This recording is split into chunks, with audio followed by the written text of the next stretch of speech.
Now, minority members of parliament with the National Democratic Congress have described the claims made by Vice President Dr. Mahmoud Bawumia about the achievements of the Akufo-Addo government in its first 100 days in office as outright lies, half-truths and propaganda. At a news conference in Accra on Tuesday, Deputy Minority Leader James Aveji described the first 100 days as one of hardships, deceit and broken promises, adding that the NDC will constructively criticize with a view of shepherding the administration so it does not roll back the clock of progress that was set in motion by the then NDC government. It is sad to say that for a party that claimed to have the men, they have been struggling to find their feet since that shameful inaugural address. They have so far been unconvincing about their mouth-watering campaign promises. They are not creating jobs for the masses. They are not alleviating hardships, save for the 110 ministers and deputy apparatchiks. But they are terrorizing Ghanaians by unleashing their several partisan paramilitary forces to achieve parochial ends. As you recall, among other promises in 2016, then candidate Akufo-Addo said he will ensure, 1, absolute free SHS education for all JHS students. The Akufo-Addo Bawumia government has, too early in the day, proven our elders right. Our elders have for a long wisely held that agrobeso efri anopa. Agrobeso efri anopa. To which the signs of an enthralling game can be detected right from the beginning. Ladies and gentlemen, the early signs of the government of our country under the MPP have been anything but impressive. Instead of an all-action approach towards rolling out their loftily policies and programs, the initial steps in this government, though tentative, give cause for major concern. Now, former Deputy Finance Minister Kesola Tuforsin, who also addressed the news conference, raised a conflict of interest situation he says involves Finance Minister Ken Ofori-Atta in the recent issue of a multi-billion-dollar bond by government. Finance did not, however, name any company or individual that participated in the sale, except to say that the issuance attracted a number of global portfolio investors, including a very substantial investment in the 15-year bond by a very well-respected global financial investor. So let me say that the issue did not attract a lot of investors. It was cooked for one investor. Yes. Reuters subsequently reported that a senior government official, speaking on condition of anonymity, said Franklin Templeton had participated in the sale. According to the report, Franklin Templeton, high-profile bond fund manager Dr. Michael Hessenthal, has taken a substantial position in Ghana's cedi-denominated government bonds. Franklin Templeton Investment Limited is an American global investment management organization founded in 1947. In an unaudited financial semi-annual report of Franklin Templeton Investment Limited, dated 31st December 2016, you can find it on the internet, Honorable Trevor Jane Travagin was named as one of the 5 board of directors of the firm. He was also described as the chairman of the Enterprise Group Limited in the report. Enterprise Group Limited has 10 board of directors. Principal among them was Mr. Kelly Gajepo, Group Chief Executive of Enterprise Group, Dr. Angela Ofori-Atta, who is the wife of the Finance Minister, Honorable Ken Ofori-Atta. Who doubles? Who doubles? Can I take that again? Yeah. Because Trevor happens to be a board member of Templeton, and we checked, and straight away after checking, you notice that under their unaudited financial statement, it has an address that leads to Ghana. Surprisingly, the information is now available in the public domain. Appears to indicate that Honorable Trevor Jane Travagan is not just a board chairman of Enterprise Insurance Limited, a company owned partially by the current finance minister, and his company, Data Bank Limited. In fact, for the purposes of the record, Data Bank owns Enterprise Group as at 31st December 2015 when we checked.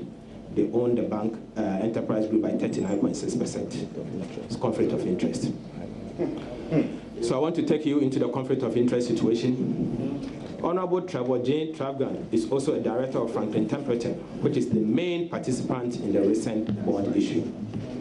Putting this apparent fact together, we have reason to believe that there was a relational interest between our finance minister and his good friend, Trevor Jane Travagan, which creates a potential lack of transparency and a conflict of interest.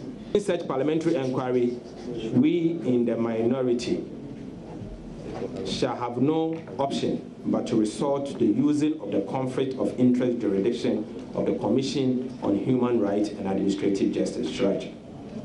Furthermore, we also intend to exercise the option of filing a report, petition, with the Financial Services Authority, properly called the Ombudsman in the US, to investigate Franklin Templeton of participating in a bond that is not transparent. I'm joined live now by Charles Mensah. He is the managing partner at the Trust Consult Limited. Good morning to you, sir. Thank you for joining us. Morning and good morning. Thanks for having me. Now, what do you make of this whole finance ministry and Templeton's deal, which is generating a lot of controversy here? I'm not sure, but for politics, yes, because politicians are playing games, so they would still play the politics. But in terms of finance, I think it's in the right direction. Because if you take Templeton as an institution, they've been playing our market for quite some time now. So this deal probably is the biggest that they've done so far, but they have been in the market for a number of years. Now, what this deal is doing for us as a country, there is an element of savings in terms of interest.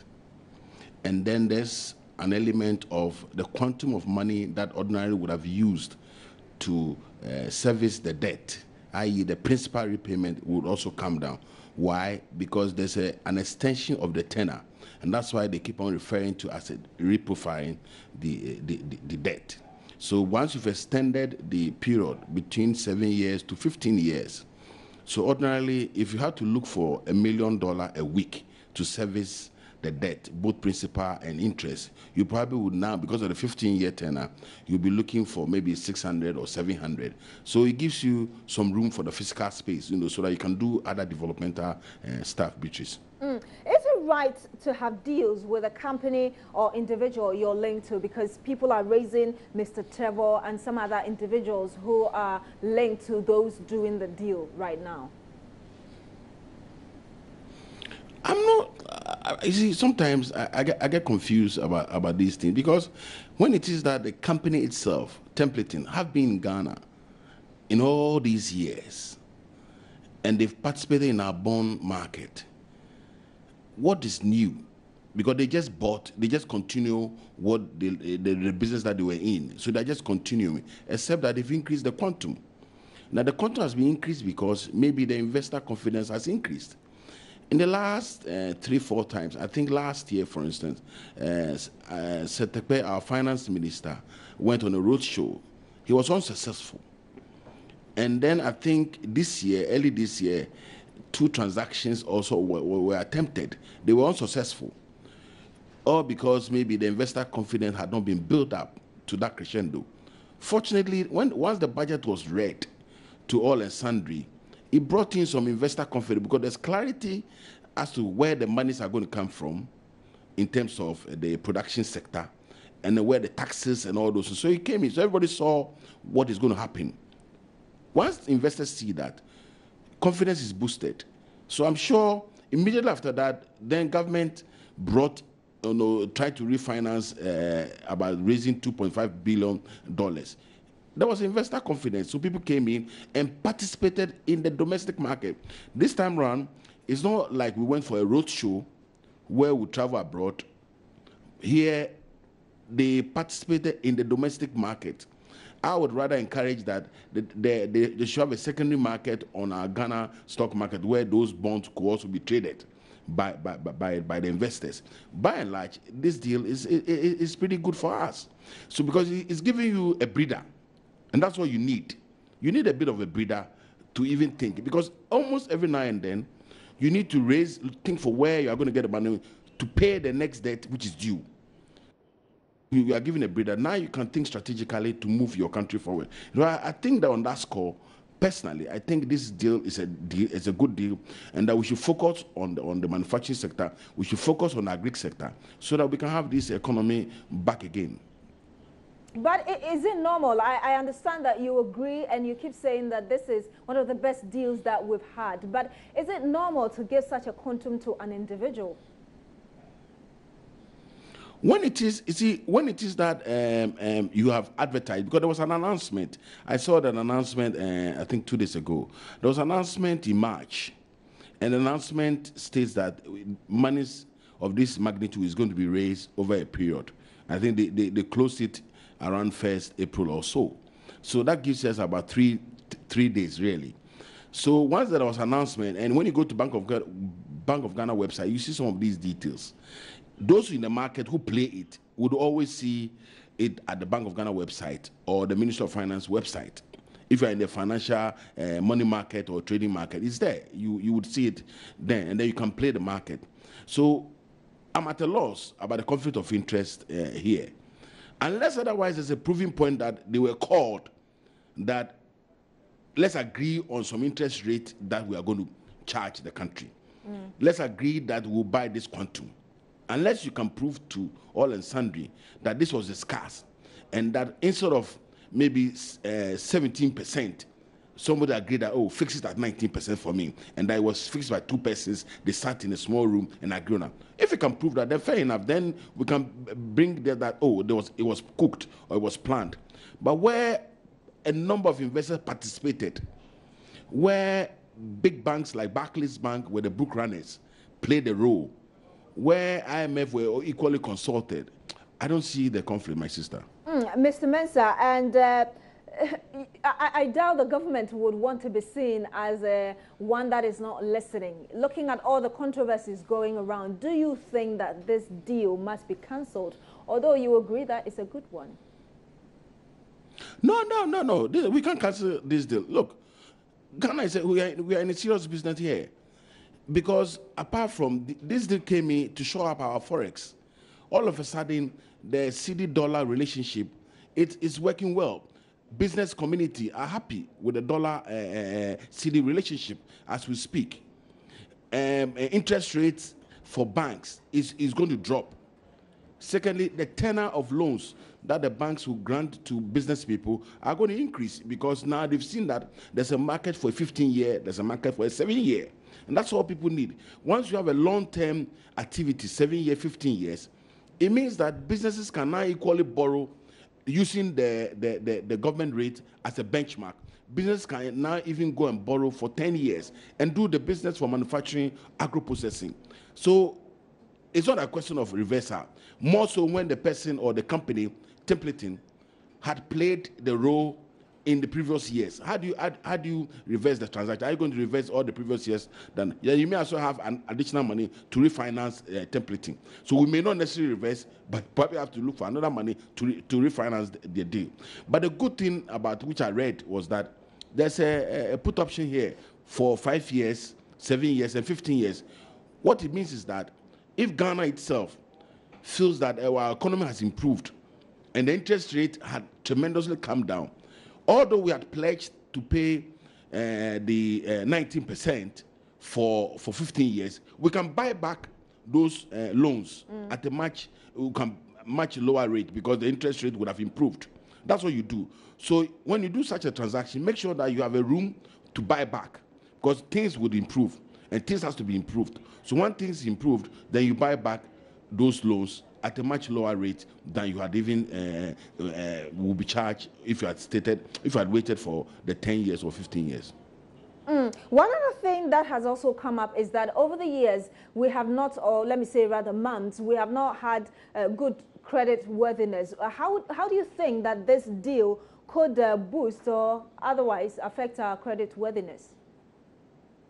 It has, because I keep emphasizing, when you have a templating moving into your side of the economy, I mean, this deal was reported on Reuters, was reported on Economist, was all over the place. I mean, those who follow business news, it was all over international markets. So it automatically has opened, Ghana up again to the international community, to the extent that if you look at those in the city, I'm referring to London market, they are all now making inquiries. So what they are now looking for, which I was told that I think we need to do a roadshow there, is that they want to know what more activity are there, because don't forget that we still have about $27 billion still there, because our total debt is about 30 billion, which is all structured in terms of the tenor, 5 years, 7 years. Now we have only $2.5 billion for the 15 years. What about the rest? So there's equal opportunity there to stretch it over some time. And that's what we need to do, because once you stretch it, Beatrice, you get a breather. It's just like you taking a mortgage. Once you go and extend the number of years that you have to pay your mortgage with the bankers, they'll reduce the amount that you have to pay monthly. So your salary that comes into you, the amount that ordinarily would have paid the mortgage, there's a room, so that you can decide that you use that room to do something else, maybe to paint your house or to do some other things. Now, the fear here, again, coming from skeptics, is that the investor could redirect his interest. Is that not a huge risk for the country, looking at how much is involved here? I'm sorry, I lost you there. Can you repeat? Yes, I was saying that the fear here, also coming from skeptics, is that the investor could redirect his interest before this bond matures. Is this not a huge risk for the country, looking at how much is involved? Thank you very much. That's a very valid question. That's a very, very valid question, because it's huge. You got to make sure that at least you are meeting the expectations of investors. And therefore, if the profiling or if the appetite of the investor changes and decides to dump those investors, you should be able to have other couple of investors line up to buy it off him.